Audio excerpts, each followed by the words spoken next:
ខ្ញុំបានសុំណែនាំពីការប្រើប្រាស់ KHQR ថ្មីដែលមាននិមិត្តសញ្ញា logo បាគងពណ៌ក្រហមនៅចំកណ្ដាល KHQR ថ្មីនេះគឺមានទាំងប្រាក់រៀលនិងដុល្លារនៅក្នុង KHQR តែមួយសម្រាប់ទទួលប្រាក់បានតាមតម្រូវការដោយយើងមិនចាំបាច់បដូរ QR ជាប្រាក់រៀលនិងដុល្លារទៀតនោះទេអ្វីត្បិតតែ KHQR ថ្មីនេះយើងឃើញរូបិយប័ណ្ណជាប្រាក់រៀលក៏ដោយតែនៅពេលដែលយើង scan ទូទាត់ប្រាក់យើងអាចចុចរើសនៅរូបិយប័ណ្ណរៀលឬក៏ប្រាក់ដុល្លារបានពី AC Super App ឬពី App គ្រប់ធនាគារ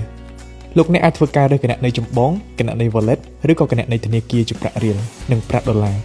សម្រាប់ការទទួលប្រាក់និងទូទាត់ប្រាក់បានយ៉ាងងាយស្រួលហើយនេះគឺជារបៀបប្រើប្រាស់ KHQR ថ្មីទី1លោកអ្នកគ្រាន់តែចុចរក្សាទុកឬក៏បោះពុម្ពសម្រាប់ឲ្យគេ scan ទូទាត់ប្រាក់ឬក៏ទទួលប្រាក់ពីគ្រប់ធនាគារដល់ឡែកសម្រាប់ភ្ញៀវដែលគាត់ប្រើ app ធនាគារនៅក្រៅប្រទេស